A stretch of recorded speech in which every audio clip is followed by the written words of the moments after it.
السلام علیکم ورحمۃ اللہ وبرکاتہ۔ دوستوں، آج ہم بات کریں گے ان غلط فہمیوں کے جو مسلمانوں کے متعلق عام ہیں۔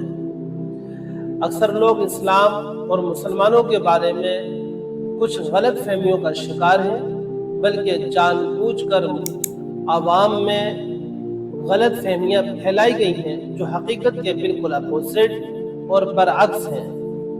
ہمیں چاہیے کہ ہم ان غلط فہمیوں کو معلوم کریں اور ان کو دور کرنے کی کوشش کریں۔ اسلام کے بارے میں ایک غلط فہمی یہ پھیلائی جاتی ہے کہ اسلام تشدد اور ہنسا کا مذہب ہے۔ اسی کے ساتھ ایک غلط فہمی یہ بھی پھیلائی جاتی ہے کہ مسلمان عورتیں محصور اور مظلوم ہوتی ہیں، ان کو گھروں کے اندر قید کر کے رکھا جاتا ہے۔ ایک غلط فہمی یہ بھی پھیلائی جاتی ہے کہ مسلمان سائنس اور ٹیکنالوجی کے خلاف ہیں۔ اسی طرح سے ایک غلط فہمی یہ بھی پھیلائی جاتی ہے کہ اسلام میں مذاق یا مزاح کا کوئی مقام نہیں۔ دوستوں، ان غلط فہمیوں کو دور کرنے کی اس ویڈیو کے اندر کوشش کی جائے گی۔ پہلی غلط فہمی کہ اسلام تشدد کا دین ہے، یہ سب سے زیادہ پھیلنے والی غلط فہمی ہے کہ اسلام تشدد یا ہنسا کا دین ہے۔ اکثر لوگ یہ سمجھتے ہیں کہ اسلام ہر وقت جنگ و جدال اور خوریزی، قتل و غارت گری کا درس دیتا ہے، مگر حقیقت بالکل اس کے اپوزٹ ہے اور اس کے خلاف ہے۔ اسلام ایسا ایک نیچرلی اور ایسا فطری مذہب ہے اور ایسا امن و آشتی کا مذہب ہے کہ جس میں انسانیت اور بھلائی کو بڑھاوا دیا جاتا ہے، اور اللہ کے رسول صلی اللہ علیہ وسلم نے ہمیشہ امن اور صلح کا پیغام دیا۔ قرآن کریم میں اللہ رب العالمین نے فرمایا کہ جو شخص کسی کو بغیر کسی وجہ سے قتل کرے گا، گویا اس نے پوری انسانیت کا اور پوری مانوتا کا قتل کیا۔ مذہب اسلام تو اپنے پڑوسی کو بھوکا برداشت نہیں کر سکتا ہے۔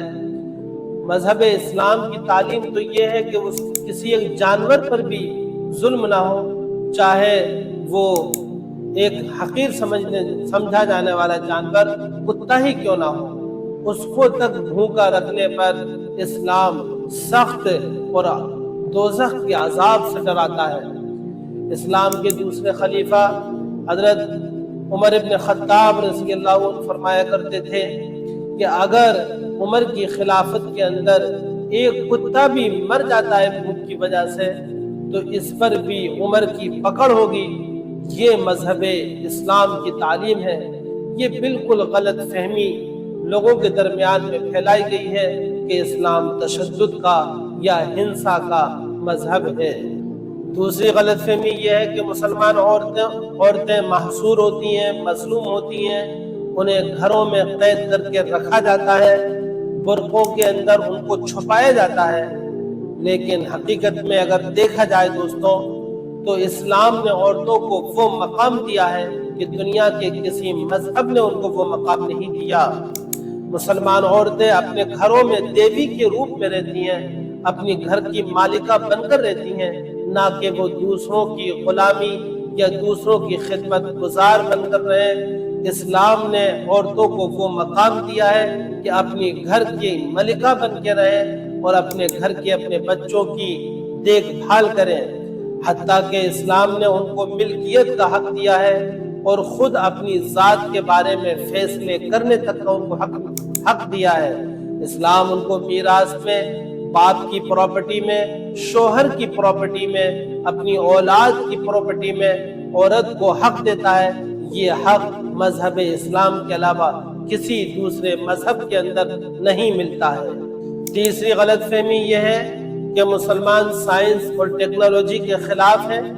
حقیقت یہ ہے کہ اسلام ہمیشہ علم اور تجربے کو فروغ دیتا ہے، بڑھاوا دیتا ہے۔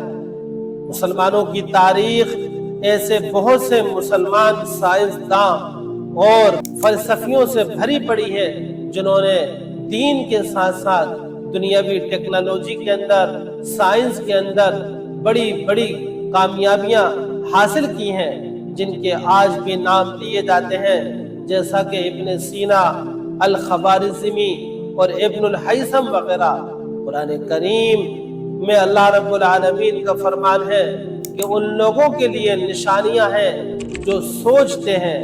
آسمان و زمین کی تخلیق میں، رات و دن کے آنے اور جانے میں ان لوگوں کے لیے نشانیاں ہیں جو عقل مند ہیں۔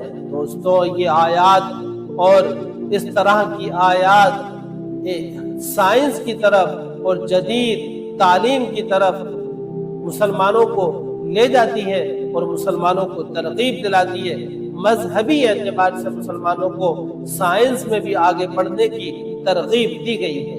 ایک غلط فہمی یہ بھی پھیلائی جاتی ہے کہ اسلام میں مذاق کا کوئی مقام ہی نہیں ہے، ہنسنے اور بولنے کی کوئی گنجائش ہی نہیں ہے۔ یہ بالکل سراسر غلط ہے۔ اسلام میں ہنسنا، مسکرانا، مذاق کرنے کی گنجائش ہی نہیں، بلکہ اسلام میں ہنسنا اور مذاق کرنا جائز ہے۔ بلکہ آپ صلی اللہ علیہ وسلم نے یہ تک فرمایا کہ اپنے بھائی سے ملو اور خندہ پیشانی سے ملو، اچھے سے ملو، یہ بھی نیکی ہے اور بھلائی ہے اور معروف ہے، مگر شرافت اور حیا کے دائرے میں رہ کر مذاق ہو۔ یہ نہیں کہ آج کل کا جو مذاق ایسا سوشل میڈیا پر دیکھا جاتا ہے کہ جان لیوا مذاق، اسکول اور کالجز کے بچے اور بچیاں ایسے مذاق میں مبتلا ہیں جو دوسروں کو شرمسار کر دینے والے اور ان کی جان لیوا مذاق ہیں۔ ایسے مذاق کی اور اس طرح کی ہنسی اور کھیل کود کی اسلام ہرگز اجازت نہیں دیتا ہے۔ آپ صلی اللہ علیہ وسلم خود بھی مسکراتے تھے اور صحابہ سے ہنسی مذاق بھی فرمایا کرتے تھے، لیکن ہمیشہ حدود کا خیال رکھتے تھے۔ دوستو، یہ کچھ مشہور غلط فہمیاں جو لوگ اسلام اور مسلمانوں کے متعلق رکھتے ہیں، ان غلط فہمیوں کا علاج صرف علم اور سمجھ سے کیا جا سکتا ہے۔ ہم سب پر فرض ہے کہ ہم حقیقت کو سمجھیں اور لوگوں کو صحیح معلومات فراہم کریں۔ اگر آپ کو یہ ویڈیو پسند آئی ہو تو اسے لائک کریں، شیئر کریں اور ہمارے چینل امن کے پیغام کو سبسکرائب کریں۔ انشاءاللہ ہم آپ کے لیے اور بھی ایسی معلوماتی ویڈیو لاتے رہیں گے۔ اللہ حافظ۔